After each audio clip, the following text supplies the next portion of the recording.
the game was different, right? The rules was different. The ball was different. The Euro style is different in America. The Euro style was a lot different than America. That's the first time y'all seen that Euro step too, huh? Absolutely.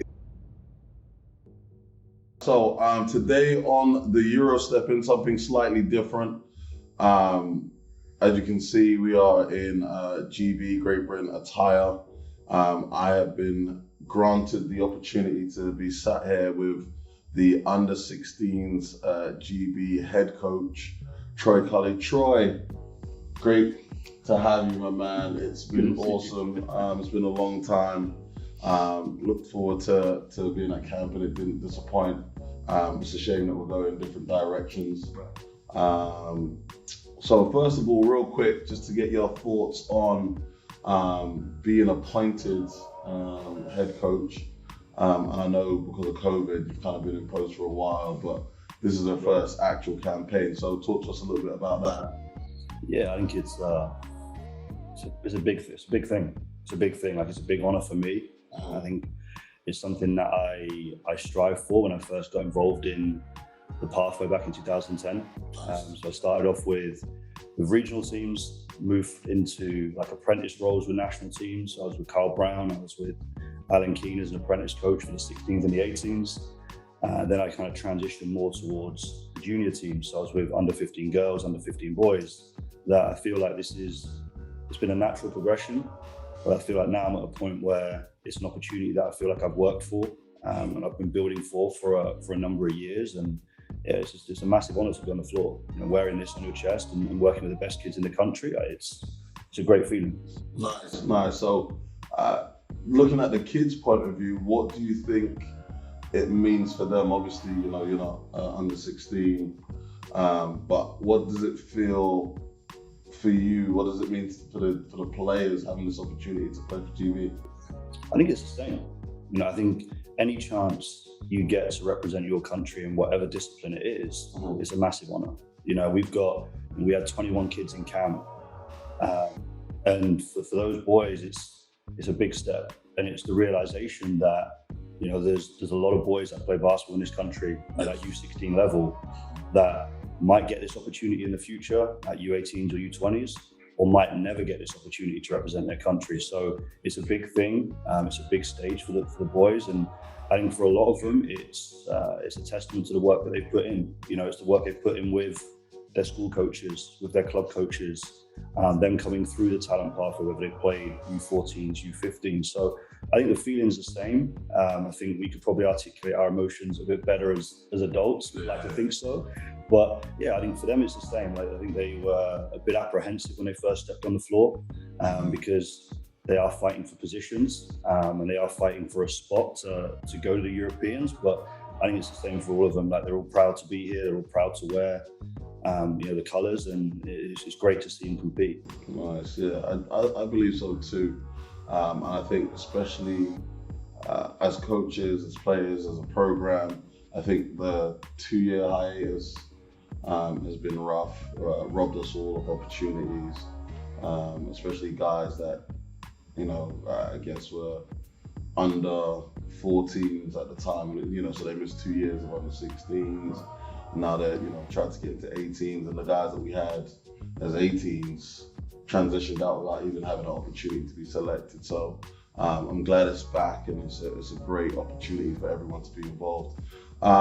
So, the concept of the show, the Eurostepping, is about, kids traveling and playing basketball. How valuable do you think this tournament is?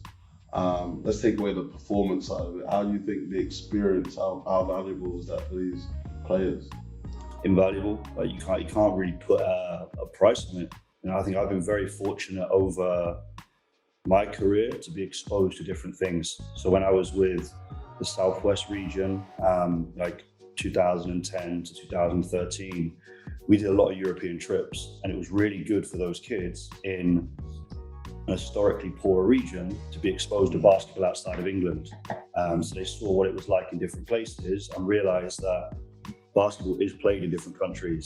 Kids can ball in different countries, and I think for them to be exposed to that, it then challenges them to say, okay, I need to be better. I need to be putting more work in, and it's the same for the kids here.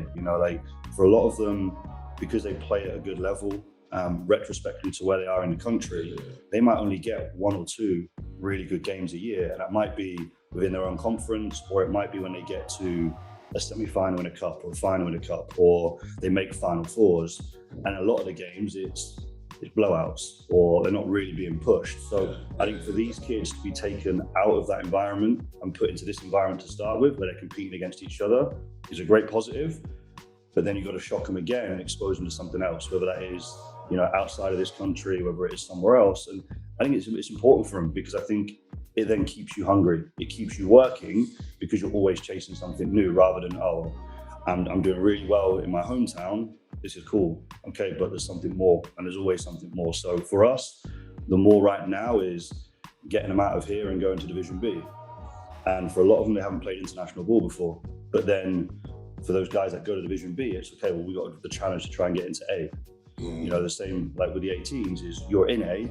Your challenge is you've got to stay in A. Once you stay in A, it's okay, well, we've got to be more of a household name in A. So there's always something we're chasing. And I think the more you can take guys out of their comfort zone and push them and give them those opportunities to be self-reflective, I think then you're creating situations where they can really get after it. So yeah, I think that's great. I think there's so many kids, especially trying to make it to, America's the big thing. Everyone wants to play in America, and it's not understanding. And I guess this is another big part of the program is, hey, it's not just a walk in the park. Just because you dropped 50 in an ABL game doesn't mean that you can go and start for Gonzaga. You know what I mean? It's having that understanding of, all right, you're a big fish in this fish tank. Not even in a fish tank, and then all right, we're gonna put you in a bathtub, so to speak, and then we're gonna just keep getting bigger and bigger and bigger and bigger. So it's having the young men, young women understand that, hey, there are more opportunities. Just because you're doing good here doesn't mean that you're gonna excel at that next level. Yeah, I mean we saw it with the domestic stuff. So I was fortunate that I was part of a program that we went into Europe and we started competing into Europe. And I remember when we went out there, and it's like, look, the teams you're playing don't care that we've got 7 or 8 guys that have been to Den Camp, or we got 4 or 5 guys that have played national team. Like, they don't care. Like, there's guys out there at that age which are paid.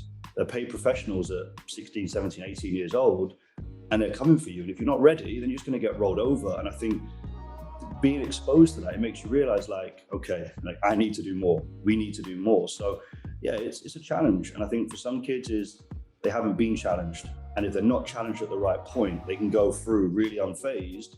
And for some kids, that challenge might be when they first get to college. And it's like, oh, this is different. And they might not like it. Or it might be they go overseas and that's the first challenge. Oh, I don't like it. So I think it's really important at this age, like U16. And I think I was really happy with seeing the work that the 15s and the 14s England teams have done. I know Scotland and Wales doing their own thing, exposing kids to it early.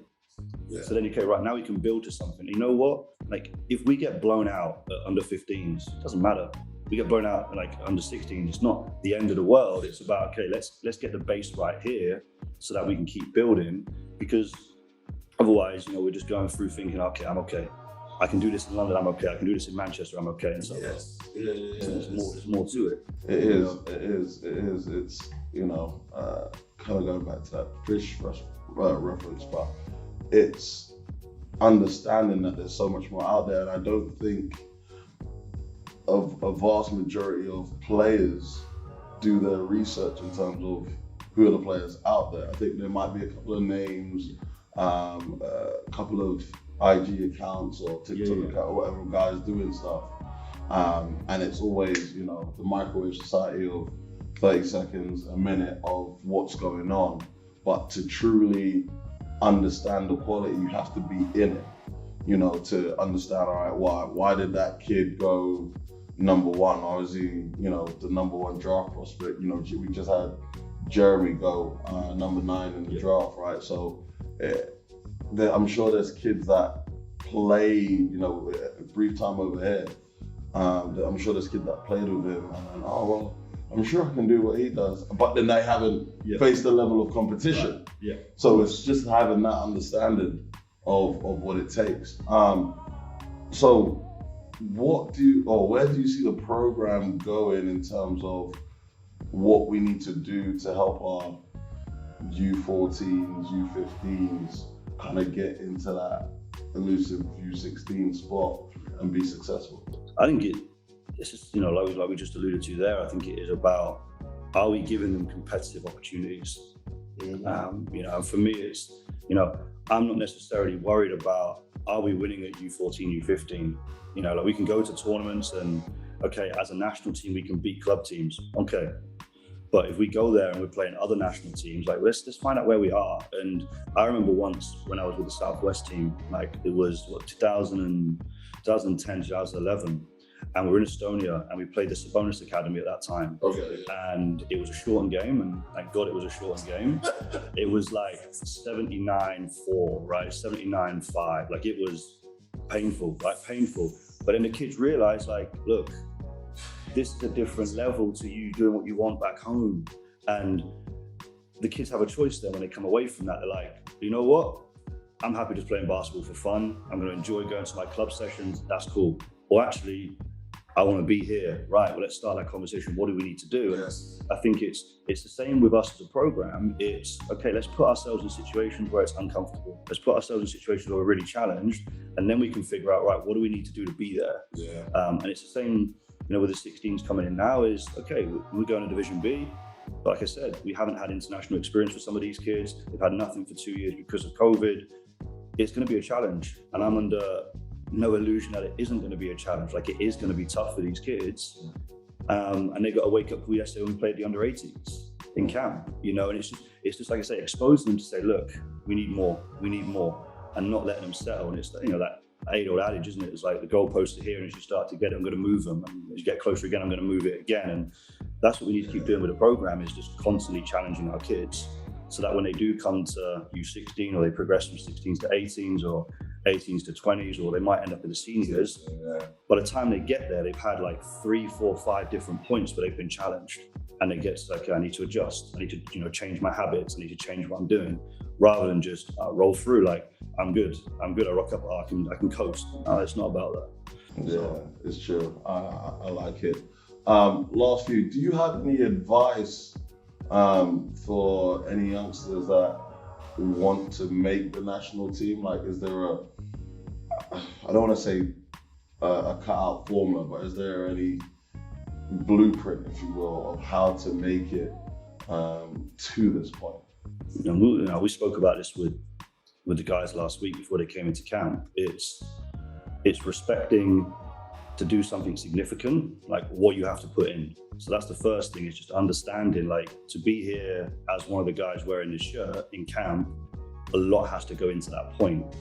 And even if you might have some natural talent, you kind of got to like bypass that and still, I've got to come and deliver. So that is about having quality. Can you shoot the ball? As you move up the levels, I've seen it, like the better teams are the guys that can knock down open shots, and it does, and we're not talking you're going, 2 for 10, 3 for 10. It's this guy's gone 2 for 2, this guy's gone 3 for 3, or it's you played really hard defense for 20 seconds, gets kicked down, there's one guy wide open, end of the shot clock, hits it. So just, can we knock down shots? Outside of that, it's like, are we in really good shape? Are we conditioned enough that when we get into practicing twice a day, or we're going to tournament, we're playing on consecutive days, that your fitness isn't a worry? Because if your fitness isn't a worry, it still frees you up to think and focus on the things you should be. Where if your only thought is oxygen, then you're not thinking about coverages. You're not thinking about getting back on defense. You're not thinking about, like, where can I get a breakdown? You're just thinking about, I'm surviving. You're in survival mode. And it's like, we saw it in camp. Like guys were in survival mode because they weren't necessarily ready to be put through what they need to be put through to prepare for where we need to go. So, you've got to be in great shape. You've got to be able to shoot the ball. And then it's like, it's cliche to say the fundamentals, but it's like, the way I've always looked at it is, the more things you can do, the harder it is to ignore you, right? So like if you're a point guard, but you got some size and you can knock it down and you can play as an off guard, great. if you're a big that has the ability to switch onto a guard and stay in front, great. Like the more things you can do, the more options we have as a coaching staff, the more things you can do on the floor, because it might be, okay, I'm a wing player, but all of a sudden I've got a mismatch, right? I'm going to go take this guy in post. So I'm recognizing I've got a different advantage here. So it's keep developing the skill set, you know, and it's looking at, you know, not trying to be really broad. It's what do I do well? How can I really polish that? You know, so I've got one really strong strength that I know I've got that. And then it's okay, once I've done that, add one more thing, get really good at that, add another thing. And it's like, you don't need loads of things. It's just, hey, I can shoot the ball, great. When that's taken away from me, have I got a pull-up? Have I got a floater?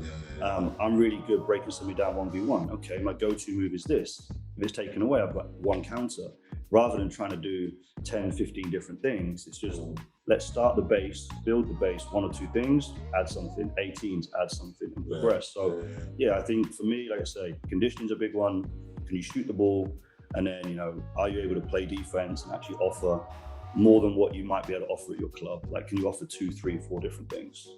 Nice. And what about intangibles? So as always, and I guess we've both seen it over this weekend, you know, there's players that are like, you're umming and ahhing about. You're like, oh, I don't know. I mean, he's a good kid, but, and I guess we've had the reverse also, kids with talent prospects, but then there's other things that, you know, well, is that worth the headache? Is it worth? So can you talk about how important the intangibles are to being selected? Massively.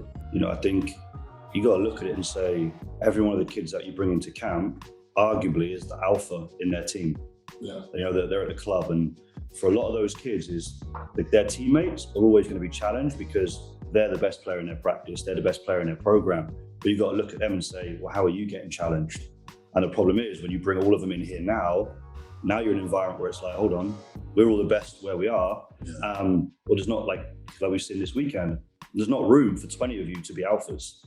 It's who's going to emerge, and those will emerge. But then for the other guys, like you say about the intangible stuff, it's who's prepared to sacrifice the alpha label that they might have from being at their club and saying, you know what, I've got a strength, that's a role I could really fulfill.